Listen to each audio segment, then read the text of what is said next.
आइए दोस्तों देखते हैं 20 तारीख के सुबह का सेट का क्वेश्चन। पहला क्वेश्चन हो जाता है, दक्षिणी ध्रुव पर पहुंचने वाली प्रथम महिला किस देश की थी? तो वह थी कनाडा की, जिसका नाम था मिल्सन।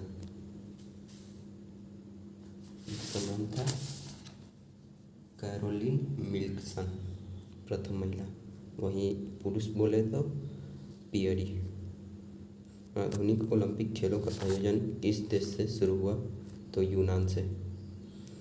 चैलेंजर गंत्र में 36,200 फीट नीचे तक पहुंचने वाली कैथी सुलेवान किस देश की है? तो वह है अमेरिका की। संयुक्त राष्ट्र संघ का प्रथम महासचिव कौन था? तो ट्रिगवेली थे, पुर्तगाल के। तक्षशिला विश्वविद्यालय कब बना था? तो तक्षशिला बना था 800 BC में। सर्वाधिक पशुओं वाला देश कौन है? तो भारत है। अंतरिक्ष में पहुंचने वाला प्रथम व्यक्ति कौन थे? मेजर यूरी गागरिन थे। वही किस देश के पुले? तो यह रूस के थे। अंतरिक्ष में पहुंचने वाले प्रथम व्यक्ति थे मेजर यूरी गागरिन, रूस के। शिक्षा को अनिवार्य करने वाला प्रथम देश कौन था? तो पर्सा था। एडमंड हिलेरी का संबंध किस देश से है? तो न्यूजीलैंड से है। यह बछेंद्री पाल के साथ माउंट एवरेस्ट पे चढ़े थे। दक्षिणी ध्रुव पर पहुंचने वाली प्रथम व्यक्ति कौन थे? तो एमुंडसेन थे। दक्षिण ध्रुव पर पहुंचने वाले प्रथम व्यक्ति कौन थे? तो एमुंडसेन थे। वहीं महिला बोले तो फिप थी, फ्रैन फिप महिला थी, और प्रथम पुरुष थे एमुंडसेन।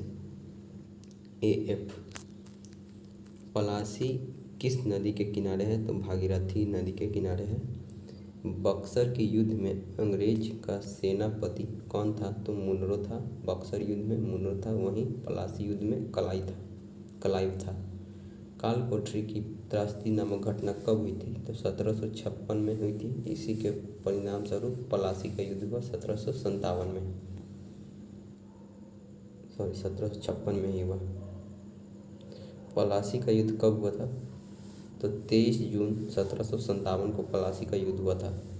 23 जून 1757 को पलासी का युद्ध हुआ था। अगला क्वेश्चन है, कृषकों को तकावी ऋण किसने प्रदान किया था? तो मुर्शीद कुली खान ने कृषकों को तकावी ऋण प्रदान किया था। किसके शासनकाल में बंगाल को भारत का स्वर्ग कहा जाता था? तो अलीवर्दी खां के शासनकाल को बंगाल का स्वर्ग कहा जाता था। किस युद्ध में सरफराज मारा गया था? तो गिरिया के युद्ध में 1740 में हुआ था गिरिया के युद्ध, उसी में सरफराज मारा गया था। काल कोठरी की त्रासदी की घटना रचयिता कौन है? तो हॉलवेल हैं। काल कोठरी के त्रासदी की घटना के रचयिता कौन है? तो हॉलवेल हैं। काल कोठरी में मात्र 23 लोग बचे थे 146 में से। मीर कासिम ने अपनी राजधानी कहाँ बनाई थी? तो मुंगेर बनाई थी। मुगल साम्राज्य के अंतर्गत आने वाले प्रांतों में सर्वाधिक संपन्न राज्य कौन था? तो बंगाल था। सिंधु नदी की लंबाई भारत में कितनी है? तो 1114 किलोमीटर है। बेरीनाग के समीप शेषनाग झील से किस नदी का उद्गम होता है? तो शेषनाग से उद्गम होता है झेलम नदी का। गंडक नदी को नेपाल के मैदानी भाग में किस नाम से जाना जाता है? तो नारायणी। इनमें से कौन सी नदी डेल्टा के बजाय एस्चुरी बनाती है? तो नर्मदा डेल्टा के बजाय एस्चुरी बनाती है। काली गंगा के नाम से कौन सी नदी को जाना जाता है? तो शारदा को। ब्रह्मपुत्र नदी को तिब्बत में क्या कहते हैं? तो सांगपो कहते हैं। 27वां क्वेश्चन है, गंगा की लंबाई भारत में कितनी है? तो 25 किलोमीटर है। कोसी नदी का उद्गम गोसाई नाथ चोटी के किस दिशा से होती है? तो दक्षिण मत मार दीजिएगा, उत्तर से होता है। सिंधु की सबसे बड़ी सहायक नदी कौन है? तो चिनाब है। किसी वस्तु की कार्य करने की क्षमता को क्या कहते हैं? तो ऊर्जा कहते हैं। कार्य का ऐसा ही मात्रक होता है जूल। गतिज ऊर्जा का सूत्र है ½ mv²। घड़ी की चाबी में संचित ऊर्जा कौन सी ऊर्जा होती है? तो स्थितिज ऊर्जा होती है। 1 वाट घंटा में कितना जूल होता है? तो 1 वाट आवर में 3600 जूल होगा। 1 वाट आवर में 3600 जूल होगा। 1 किलोवाट आवर में कितना HP होता है, हॉर्स पावर? तो 1.35। 1 किलोवाट में कितना HP होता है? तो 1.34 HP होता है। वाट, किलोवाट, मेगावाट यह किसका मात्रक है? तो शक्ति का है। वहीं आवर लग जाए तो यह ऊर्जा का हो जाता है। 1 किलोवाट घंटा बराबर होगा कितने जूल के? तो 3.6 गुना 10⁶। 1 किलोवाट घंटा बराबर होगा 3.6 गुना 10⁶ जूल के। संवेग को 2 गुना करने पर गतिज ऊर्जा हो जाएगी हाफ, 4 गुनी। इसका सूत्र होता है P²/2m। विद्युत ऊर्जा को ध्वनि ऊर्जा में कौन सा उपकरण रूपांतरित करता है? तो लाउड स्पीकर। रासायनिक ऊर्जा को प्रकाश एवं ऊष्मा ऊर्जा में बदलता है मोमबत्ती। यांत्रिक ऊर्जा को ध्वनि ऊर्जा में बदलता है सितार। अगला क्वेश्चन है, भारत में पहली बार महिलाओं को वोट देने का अधिकार किस अधिनियम से मिला? तो 1919 भारत शासन अधिनियम। साइमन कमीशन की रिपोर्ट पर कौन सा भारत शासन अधिनियम पर आधारित था? तो 1935 का। भारत शासन अधिनियम 1935 में कितनी अनुसूचियाँ थी? तो 10 अनुसूची थी। वहीं 393 अनुच्छेद था। प्रांतों के द्वैत शासन व्यवस्था किस अधिनियम के द्वारा अंत किया गया? तो 1935। केंद्र में द्वैत शासन की स्थापना किस शासन अधिनियम के द्वारा किया गया? तो 1935। बर्मा को भारत से अलग कर दिया गया किस भारत शासन अधिनियम के द्वारा? तो 1935। RBI की स्थापना किस भारत शासन अधिनियम के द्वारा की गई? 1935। ब्रिटिश संसद में भारतीय स्वतंत्रता अधिनियम कब प्रस्तावित किया गया? 4 जुलाई 1947 को प्रस्तावित हुआ तथा यह पास हो गया 18 जुलाई 1947 को। अंतर्राष्ट्रीय श्रमिक दिवस कब मनाया जाता है? 1 मई, क्योंकि 1 मई 1919 को ही ILO का स्थापना हुआ था। मोमो मार्केट मोबाइल ऐप किस सरकार ने लॉन्च किया? तो मणिपुर ने। 100वां इटालियन ओपन का खिताब किसने जीता है? तो इटालियन अंत में न है तो इसलिए नोवाक मत मार दीजिएगा, इसका राफेल नडाल है। Italian Nadal.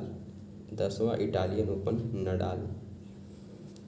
BCCI ने किस भारतीय महिला क्रिकेट टीम का मुख्य कोच नियुक्त किया है? रमेश पोवार को BCCI ने महिला क्रिकेट टीम का मुख्य कोच नियुक्त किया है।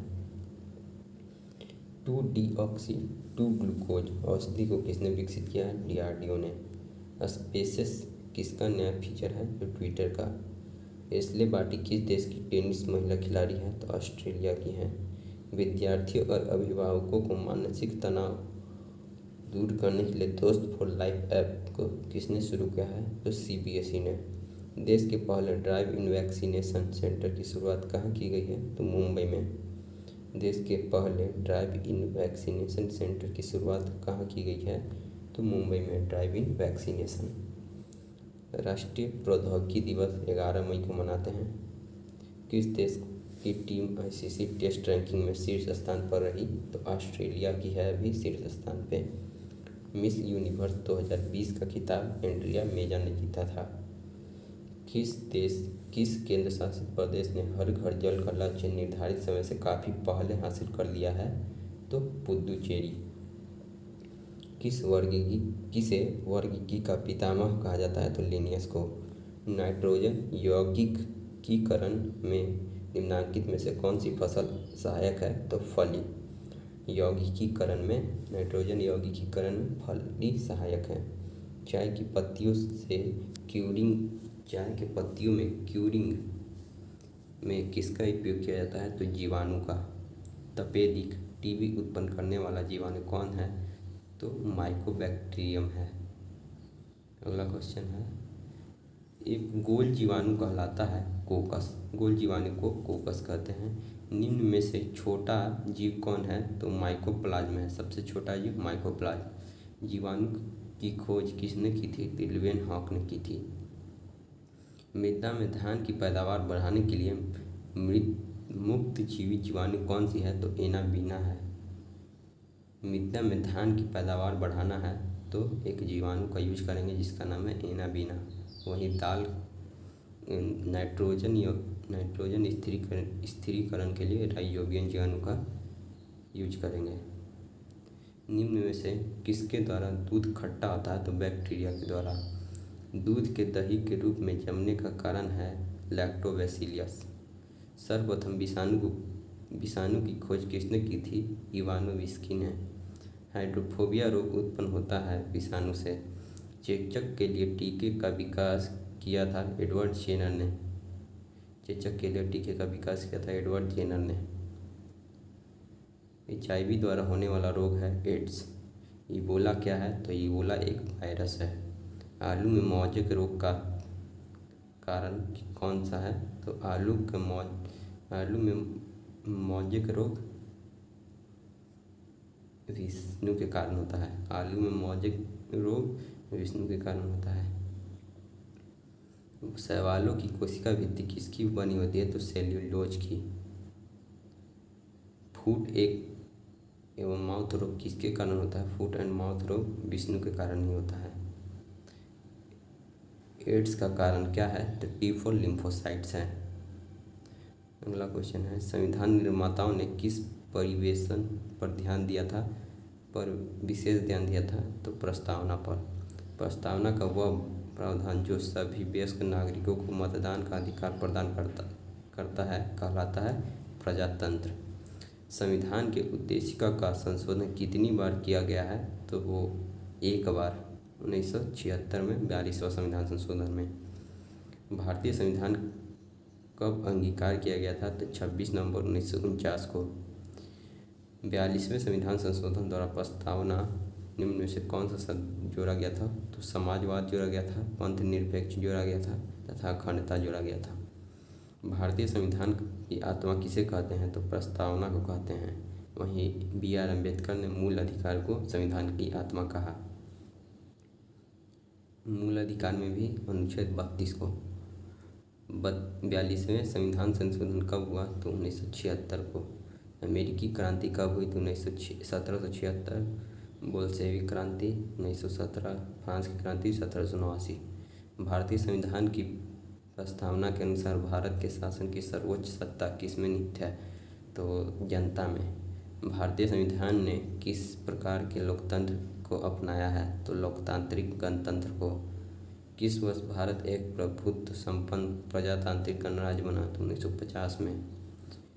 किस वर्ष भारत एक प्रभुत्व संपन्न प्रजातांत्रिक गणराज्य बना? तो 1950 में। भारत संविधान की प्रस्तावना में देश का कौन सा नाम उल्लिखित है? तो भारत और इंडिया। अगला क्वेश्चन है, भारतीय संविधान का प्राधिकार स्रोत कौन है? तो भारत के लोग। औपनिवेशवाद शासन की स्थापना निम्न में से सबसे पहले कहाँ हुई थी? तो बंगाल से। शेड्स ऑफ सैफरॉन पुस्तक के लेखक हैं सब्बा नकवी। अंतर्राष्ट्रीय बौद्धिक संपदा सूचकांक 2022 में भारत का स्थान कितना है? तो 3 स्थान ऊपर हुआ है, 43 हो गया है, 46 से 43 हुआ है। भारत के बाहर किस देश में IIT अपनी संस्था स्थापित करेगा? तो UAE में। भारत के लिए वनडे मैच में सबसे तेज अर्धशतक लगाने वाली महिला खिलाड़ी कौन है? तो ऋचा घोष है, ना कि शेफाली वर्मा।